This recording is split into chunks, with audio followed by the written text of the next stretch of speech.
Then നമുക്ക് ഇന്ന് +2 ജോഗ്രഫിയുടെ ഓരോ ചാപ്റ്റേഴ്സിന്റെയും വെയിറ്റേജ് നോക്കിയാലോ? ഓക്കെ, ഇവിടെ നമ്മൾ കൊടുത്തിട്ടുണ്ട്. നമുക്കറിയാം, നമുക്ക് ടോട്ടലി ഒരു 17ഓളം പാഠങ്ങൾ പഠിക്കാനുണ്ട് അല്ലെ ജോഗ്രഫിയിലായിട്ട്.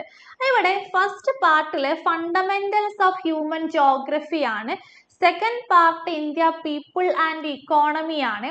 ഓക്കെ, ഫസ്റ്റ് പാർട്ടിൽ നമുക്ക് human geography, nature and scope നമുക്ക് 2 മുതൽ ഒരു 3 വരെ നമുക്ക് ഈ ഒരു ഭാഗത്തു നിന്ന് ക്വസ്റ്റ്യൻസ് പ്രതീക്ഷിക്കാം. And second chapter the world population distribution density and growth ഒരു 7 മാർക്കിന് നമുക്ക് അവിടെ നിന്ന് പ്രതീക്ഷിക്കാം. ഹ്യൂമൻ ഡെവലപ്മെന്റ് ഒരു 4 to 5 മാർക്ക് വരെ നമുക്ക് ആ ഒരു ചാപ്റ്റേഴ്സിൽ നിന്നും പ്രതീക്ഷിക്കാം. പ്രൈമറി ആക്ടിവിറ്റീസിൽ 7 to 8 വരെ നമുക്ക് വെയിറ്റേജ് കൊടുക്കാം. സെക്കൻഡറി ആക്ടിവിറ്റീസിൽ 4, ഓക്കെ, അത്രയും മാർക്ക് പ്രതീക്ഷിക്കാം. Tertiary and quaternary activities 2 to 3 മാർക്കിനുള്ള ക്വസ്റ്റ്യൻസ് ആണ് വരാറുള്ളത്. ആൻഡ് ട്രാൻസ്പോർട്ട് ആൻഡ് കമ്മ്യൂണിക്കേഷനിൽ 5 to 6 നമുക്ക് വെയിറ്റേജ് കൊടുക്കാം. International trade, okay, world based ആണ്. നമുക്ക് അവിടെ 3 to 5 മാർക്കിന് ക്വസ്റ്റ്യൻസ് പ്രതീക്ഷിക്കാം. ടോട്ടൽ 34 മാർക്കിനുള്ള ക്വസ്റ്റ്യൻസ് നമുക്ക് പാർട്ട് എയിൽ നിന്നാണ് ചോദിക്കുക. Part B India people and ഇക്കോണമിയിലോട്ട് നോക്കുമ്പോൾ നമ്മുടെ ഫസ്റ്റ് ചാപ്റ്റർ ആണ് population distribution density growth and കോമ്പോഷൻ. ഇതൊരു 4 to 6 മാർക്ക് വരെ നമുക്ക് ഈ ഒരു ടോപ്പിക് ചാപ്റ്ററിൽ നിന്നും ക്വസ്റ്റ്യൻസ് വരാറുണ്ട്. സെക്കൻഡ് ഹ്യൂമൻ സെറ്റിൽമെന്റ് അല്ലെ 4 വരെ നമുക്ക് വെയിറ്റേജ് വരുന്നുണ്ട്. Third land resources and agriculture, okay, 4 മാർക്കിന് ക്വസ്റ്റ്യൻസ് വരാറുണ്ട്.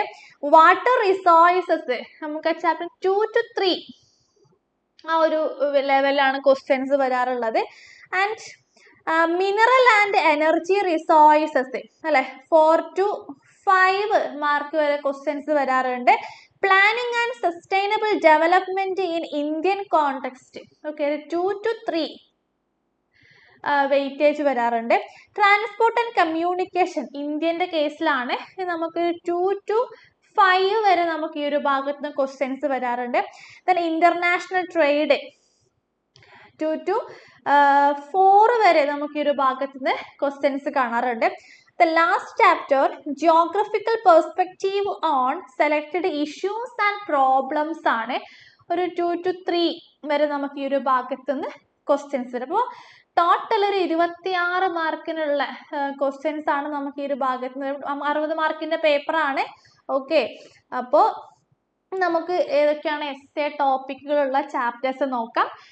Then human geography, nature and scope, okay, 2 mark നമുക്കൊരു 3 മാർക്കിനൊക്കെ പ്രതീക്ഷിക്കാം. അതുപോലെ world population distribution density and growth ഇതൊരു എസ്സേ ടോപ്പിക് ആണ്. 6 മാർക്ക് നമുക്ക് ഈ ഒരു ചാപ്റ്ററിന് പ്രതീക്ഷിക്കാം. ഹ്യൂമൻ ഡെവലപ്മെന്റ് അല്ല, ഇത് ഒരു ഷോർട്ട് എസ്സേ ഒരു ടോപ്പിക് ആണ്. 3 മാർക്ക് നമുക്ക് എന്തായാലും ഷുവർ ആണ്. ദെൻ പ്രൈമറി ആക്ടിവിറ്റീസ്, ഓക്കെ, നമുക്ക് ഇതൊരു എസ്സേ ഒരു ടോപ്പിക് ആണ്. ഒരു 5 to 8 വെയിറ്റേജ് നമുക്ക് ഈ ചാപ്റ്ററിനായിട്ട് നമുക്ക് കൊടുക്കാം. സെക്കൻഡറി ആക്ടിവിറ്റീസ് ഒരു 4 മാർക്ക് നമുക്ക് ആ ഒരു ചാപ്റ്ററിൽ നിന്നും പ്രതീക്ഷിക്കാം. And tertiary and quaternary 2 to 3, okay. And transport and communication നമുക്കൊരു 4 മാർക്ക് വേൾഡ് ബേസ്ഡ് ആണ്. സൂയസ് കനാലൊക്കെ ആയിട്ട് ചോദിച്ച് കാണാറുണ്ട്. ഇന്റർനാഷണൽ ട്രേഡ് ഒരു 4 മാർക്ക് നമുക്ക് പ്രതീക്ഷിക്കാം.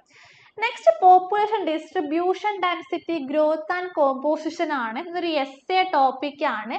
4 മാർക്ക് എന്തായാലും നമുക്ക് ഇതിന്ന് പ്രതീക്ഷിക്കാം. ഹ്യൂമൻ സെറ്റിൽമെന്റ് 3 മാർക്ക് നമുക്ക് ഈ ഒരു ചാപ്റ്ററിന് പ്രതീക്ഷിക്കാം.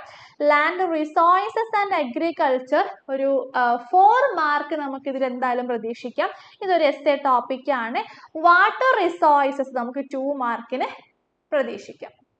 Next mineral and energy resource, ഇതൊരു എസ്സേ ടോപ്പിക്കാണ്. ധാതു സമ്പത്തും ഊർജ്ജ സമ്പത്തും ഒരു 4 മാർക്ക് നമുക്ക് പ്രതീക്ഷിക്കാം. Planning and sustainable development in Indian context 2 mark നമുക്ക് ആസൂത്രണ വശത്തിൽ നമുക്ക് പ്രതീക്ഷിക്കാം. ആൻഡ് ട്രാൻസ്പോർട്ട് ആൻഡ് കമ്മ്യൂണിക്കേഷൻ അല്ലെ, ഇന്ത്യൻ ബേസ്ഡ് ആണ്, ഒരു 5 മാർക്ക് നമുക്ക് ഇതിൽ നിന്ന് നമുക്ക് പ്രതീക്ഷിക്കാം. ഇന്റർനാഷണൽ ട്രേഡ് ഒരു 2 to 4 ഓക്കെ, അന്താരാഷ്ട്ര വ്യാപാരം ഇന്ത്യൻ ബേസ്ഡ് ആണ്, പ്രതീക്ഷിക്കാം. The last one geographical perspective on selected issues and problems അല്ലെ, തിരഞ്ഞെടുക്കപ്പെട്ട പ്രശ്നങ്ങൾ കാഴ്ചപ്പാട് 2 മാർക്ക് 2 to 3 മാർക്കിന് നമുക്ക് പ്രതീക്ഷിക്കാം.